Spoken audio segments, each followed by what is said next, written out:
Okay, good day everyone. So now, let's talk about the social literacy. So when we say social literacy, it's about a communicating with other or socializing with other, right? And now, kindly read the definition of social literacy, Mr. Gadzon. Yeah, this one.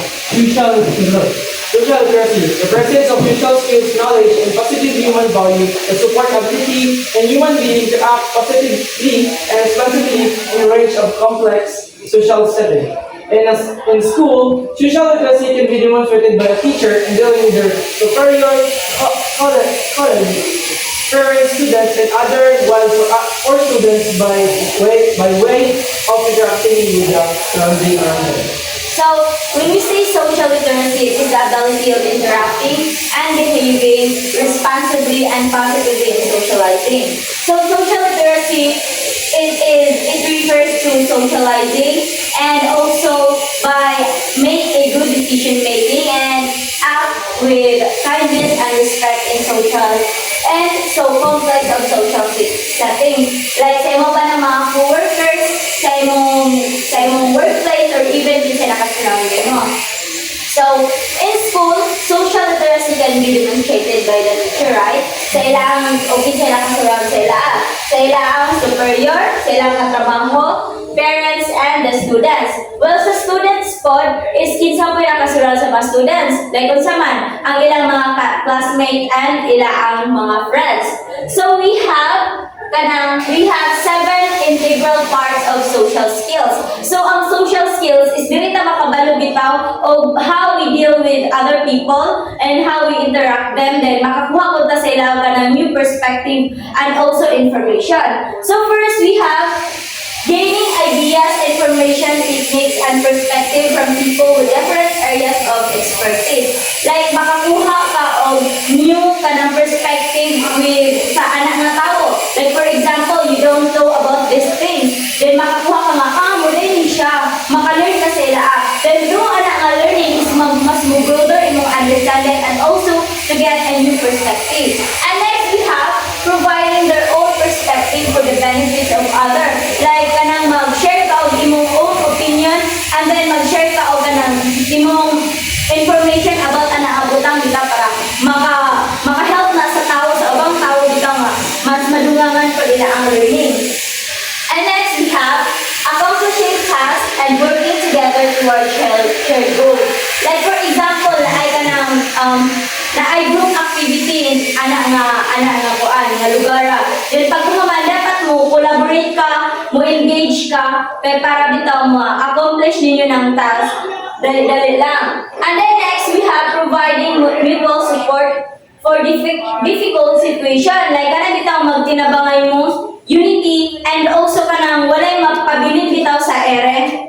Like for example, agato sa atong TLE days nga, through ups and downs, through challenges, kanang hihilit yun. And also we have expanded network to learn about and pursue new opportunities. Like you make a connection, relationship with other people para makalearn ka sa ilang mga experiences.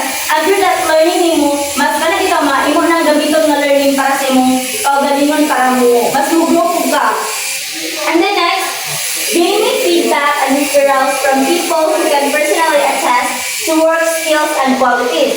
Like, mga yung opinion sa ubang tao dito about sa imong capabilities. Like, kung aha ka ng need pag mo nga, i-pursue imong kantaytan sa imong attitude. Mga yung kasauban nga, kung sa'yo need na ko kung sa'yo need na ko i-change, or kung sa'yo need na ko nga i-improve. Like that. And then next, we have making the school truly a healthy and conductive learning environment. Like, mag-create ka sa school o ganang healthy environment and positive atmosphere para ang mga students kay maka-learn sila effectively and in that way kanang mahimo nila ang school nga ilang comfort zone. And now let's proceed to types of social skills. Ms. Kim, kindly read the effective communication.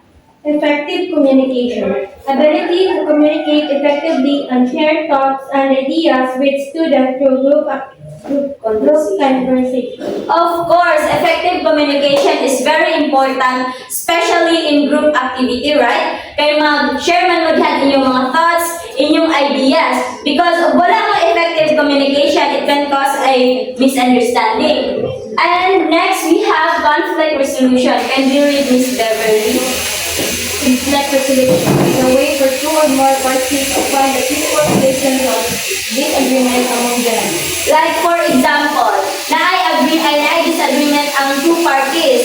Like si Ganzon o si Gera, na siya na sila yung mga disagreements. Dapat mangita ka og peaceful solution bitaw nga kanang maagrihan to nilang duha and kanang mangita ka peaceful solution nga maka-move forward mo positively.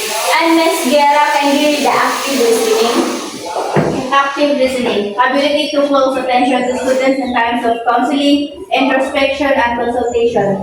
Active listening is kanang maminaw ka bitaw anang kaitan si Ganzon kay na siya lahi nga perspective about aning butanga. Dapat imong paminawon niya ang side, dahil imong bitong sabton, dahil imong irespeto na pod. O kung sa'yo ang side, o kung sa'yo ang kalantaw aning nga butanga. And then next we have ability, empathy rather. Can you read Mr. Ganzon? Empathy, ability, understand, and identify the feeling of students in times of difficulty and trouble. Like, sa may, Mr. Ganzon, can you give a situation about empathy? Why? When you say empathy, Please stand. when you say empathy, there should be a relationship with your friends or coworkers. Okay, if not may empathy, there should be mutual understanding between you and your coworkers. So, dili na mo malibog if na yung mga problema mo abutin nyo because you are connected. Kana bitang namin connection, nakabuild relationship, kamo na siya. Okay, very good.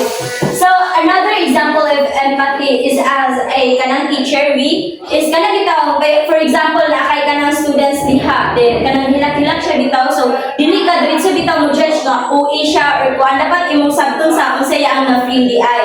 And next we have relationship management or ability to maintain relationship of and build a connection with school stakeholder for student and development. So, kanang mag-build ka of strong relationship sa mga nakasurround sa imong friends, sa imong co-workers, or even to your students.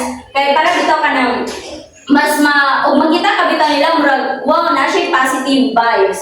And then next, we have respect. It can be done by knowing when to initiate communication and respond during interaction or even in times of heated arguments and confrontation. Like, kung kanang na mag-istorya diha, dili din ka mo sabat. Humano din mo siya kung sa iyang istorya. And also, bisan bitaw, nasuko na kayo ka ng tawhana. Bisan o kanang, grabe na kayang inyo ang kanang arguments, dapat kanang mag-show gihapon ka of respect ana iya.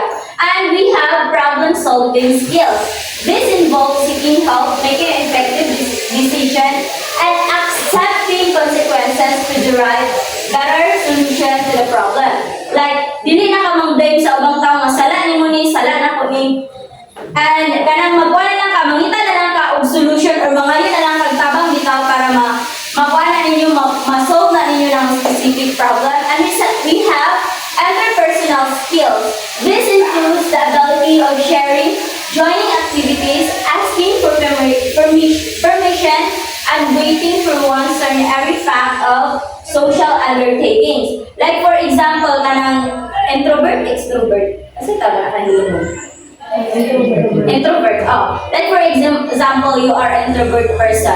Then pag humanta ng dili kita kahilig mag-socialize sa uban, dapat ka nang imong i-out tas imong comfort zone. Mo mag-share kag imong mga ideas, mag-pick ka ng mga activities sa school ba na or sa imong barangay. Para bitaw mapagawas gyud mo bitaw imong kaugalingon. And that would be all for my topic. Miss Kim will give you a lot of information about social literacy.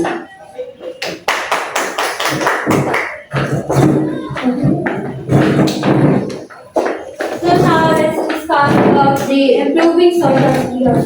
Please read everybody. Improving social skills. Focus on sustaining desirable attitudes and eliminating undesirable ones through modeling, role playing, and performance feedback mechanisms. So, in improving social skills, no, it is the process of enhancing one's abilities to interact effectively and appropriate with others. And this improving social skills, di ba, kita na naman dito yung mga bad habits. Like, kanang may mga events, dito mo participate, kaya lagi manggi ulawin ta. Di ba? Then, ang uban kay, gusto nila na naalagin sila sa ilang comfort zone, hindi sila willing na mag-explore. So, in order to eliminate that kind of habits or mga attitudes na to, we can eliminate that through modeling, role playing, kaya dali sa duha, di ba, makasalamuha mag-utag kasi ng tao. And also, role playing, di ba, role playing, di ba, dyan nato manikayan yan na yung mga performance feedback. So, if someone galing nga, nakadungog mo sa ilang nag-court sila sa inyo nga, sabi din ang performance kay dami ka nang wala na mao. So, by that, no, by hearing those, by hearing those feedbacks, kanang makabalo na dahil ka kung asay ang nato i-improve so that sa next performance na to sa next performance na to, no, kanang kumagahan ay na siya and bundot na. And in improving social skills, na siya yung mga gibang consider. The first one is maintaining eye contact. So, during a conversation, you should maintain eye contact where if you are sikan sa bod and also mo lakaway ka, pero occasionally na, ay tungkol ka ng dili, kanang tawid kita ka ng staring ka if kanang sa the whole conversation na mo ninyo, if nakastare lang ka ng person, makafeel na siya of awkward. Diba? So, the next one, you should everybody. Using proper body language. So, using proper body language, no. So, you should maintain your posture, your gesture, and also, if mag-talk kasi sa person, you should face him or her. And, mag-use ka gestures to emphasize your points, and and also, avoid bitaw ka, i-cross mo yung arms or look at the ground ka. And the third one, Knowing the difference between being assertive and being aggressive. so when you say assertive, what comes to your mind? Parang, different na lang. So, when you say assertive bang which is, yes, Korea na ka, like, dili pinabundak ng Korea, yun na ka nga, na yung mga, pwede ka mahuli ka na, please, nga lang ang assertive. While ang aggressive ng mga word, like, wasa na baliw ba nga na, like, what bitaw, parang, is more better na mag-use ka assertive na mga word in order for the person na, dili siya ma-offend. Kaya, tuloy. Okay, thank you, Mr. Gadvan. So, knowing the difference between being assertive and being aggressive now. So, you have to learn to express your needs and opinions confidently without being hostile or domineering. So, for example, kanang mag-clearance mo. Di ba yung pag-clearance ka is naka-fall in line with ka. And by that, nagbinyang mo dugay. And you saw someone yan yung insert, unsa man yung buhaton. Di ba? Most of you kay mo shout, then mga suko. So instead of shouting, no, kanang try to approach that person and inyuhang inyo na, excuse me miss, kanang nakalinya mo kung una kanang pwede mo ba sa likod kay answer magluto sa mga tao na una, di ba? Kanang kan lang ka mga approach. Dili kita ka kanang aggressive na kaya makakos mo na siya of conflict or mga away bitaw. And the fourth one is ministerial. Selecting effective communication channels. So selecting effective communication channels, you should choose appropriate way to communicate, For example, for a quick update, isa man yung buhaton, di ba? Mo text and message. In a workplace, if makakuha ka complex issues, isa yung buhaton, di ba? Mag-schedule ka meeting or phone calls, kaya pwede ka pa mga communications or mga information. The fifth one is being flexible. So, being flexible, you should be adaptable and willing to adjust to different social solutions and one person's communication style. Kaya di ba kasi kasi tao kay lahi-lahi pang jud o kanang mga communication styles kay kaya sa example ni May Sarian atong sa mga introvert, di ba? If kanang mangutan na kanila kanang manila kagama sa assignments, di ba kasagaran nila i-kuan kay mayango lang na so dapat diha mga sa mga balo na tao sa ilang tubag. So next is the accepting criticism without being defensive. Kane. So, can you give me an example of this, Miss Guerra? Hindi mo bawat ito.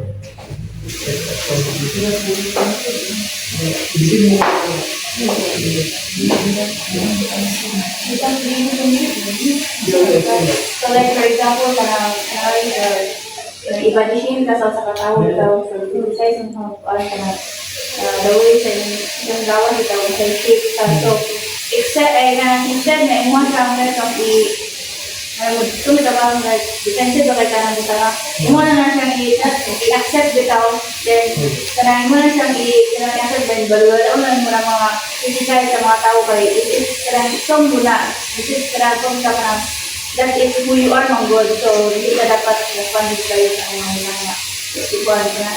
Just accept the criticize na. Okay, thank you, Miss Guerra. So, instead of kanang i-take as negative na i-take as positive na to improve na lang po na ito. Pero dili na ito pag-uho na itong pagalingon kaya pa tungod sa uban. No? Pag-uho na ito itong pagalingon kaya tungod gusto na ito. And the seventh one, please read everybody. Remaining positive at all times. So remaining positive at all times, no? Even though nga nag-face ka mga challenges na or mga different problems na dili jud ka mag-think nga kung sa man yung problema ha, wala na jud ko ani na dili na pa always mag-think. But also, you think ka ng mga solutions bitaw nga maka-help sa imo to solve that specific problems. And the seventh one is this yeah. Being teachable and a good student in most instances.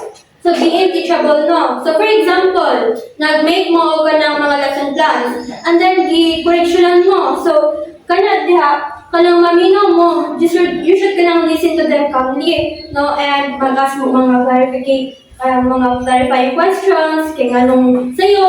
Yan na, if kanang naghatid na sila sa imo ako ng mga feedbacks, then, inyo na siya gamiton para pati yung gikama nga sa'yo is ma-improve ninyo to.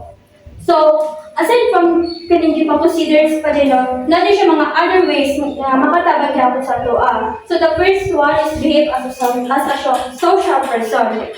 So, diha is that mo participate ka dito sa mga different activities, no?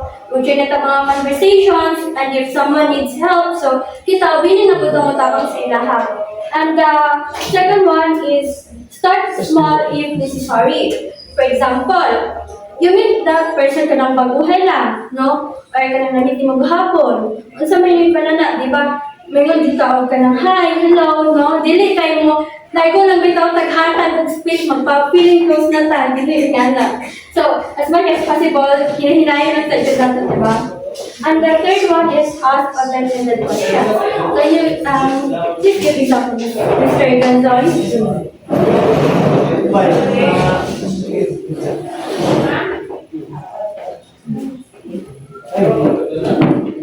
When you say open-ended questions, kay like,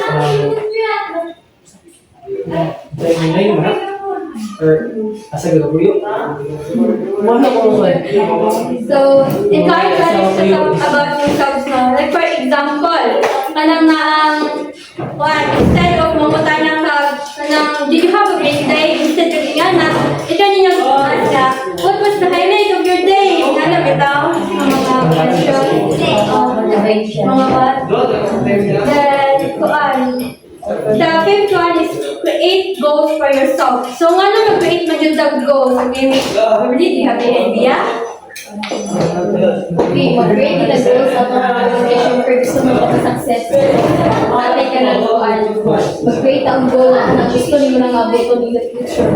Yan, thank you. Because really no. So, create goals for yourself, no? Like, learning. Kumbaga, mag-create that goals because gusto na itong maabot achieve. And the sixth one is offer compliments generously.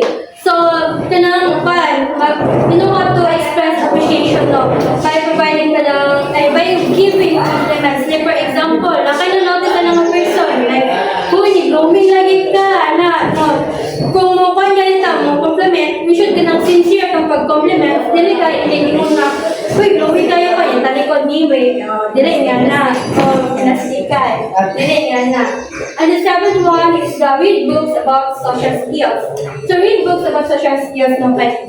If mag-read ng books, dagan kita mag-gain ng mga information na ma-apply na sa tuwang kaugalingon. And also, reading books, it help us to expand our knowledge and understanding about social dynamics.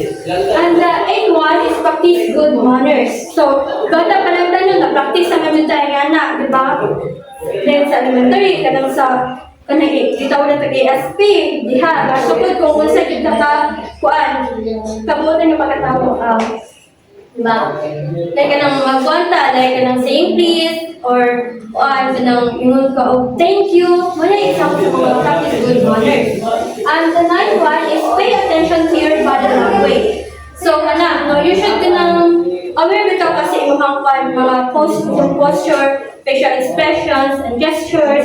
Kahit tungkol, like for example, kanang positive at ang isulti. Pero dayang sa itong facial expression is na opposite day ang i-show. Diba? Then, ang misinterpret siya sa ubang tao.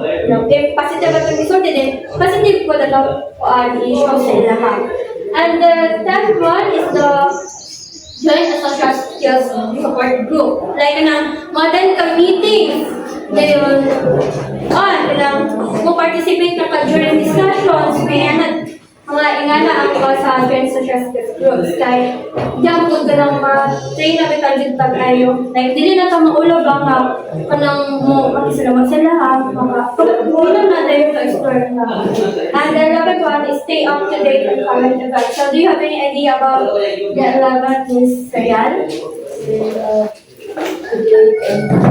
Events like mabalo ka bitaw sa mga kanang mga tabo today, tomorrow, and kanang sa mga Okay, thank you, Mr. Yaz. Stay up to date on current events no dapat updated ta. Kay nga na beriya yung mga Pinoy dili gusto mariya sa chismis. And the 12th one is identify and replace negative thoughts. I-identify niyo mo sa itong mga kanil na to, mga negative na kanil, mga what ifs na to, di ba? At huwag yun ang walaon. Then, itong mga positive, dili lang ka per negative, no? Kaya huwag yun ka nang matabang sa lupa. So, most ang improving sa niya nga po kaya now, proceed the impact of social skills. So, in improving social skills, na siya na pong impact sa ato, di ba?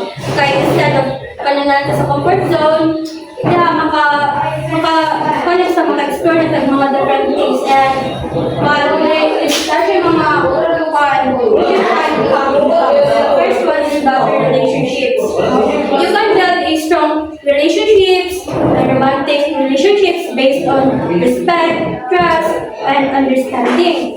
And the second one is better communication, di ba? Do you have an idea about that, Mr. Gandon? Mga first, ang second impact ay sa social skill kay better communication.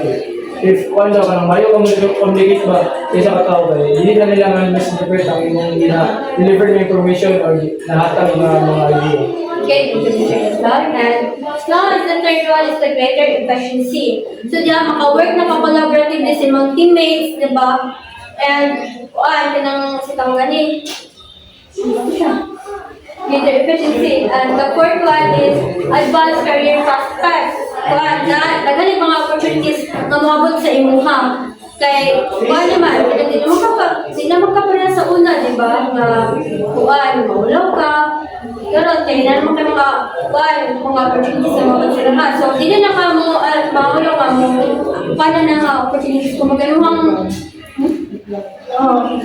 grab. And the fifth and the last one is increase overall happiness. Ano nga pinunit sa impact means, Sarah?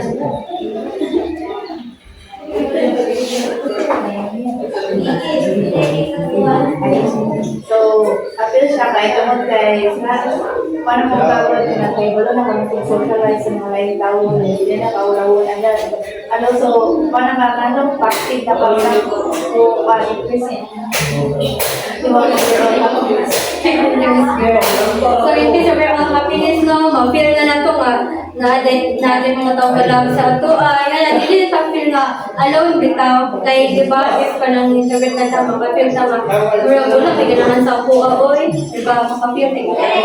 So, mga to, improve social skills and impact social skills.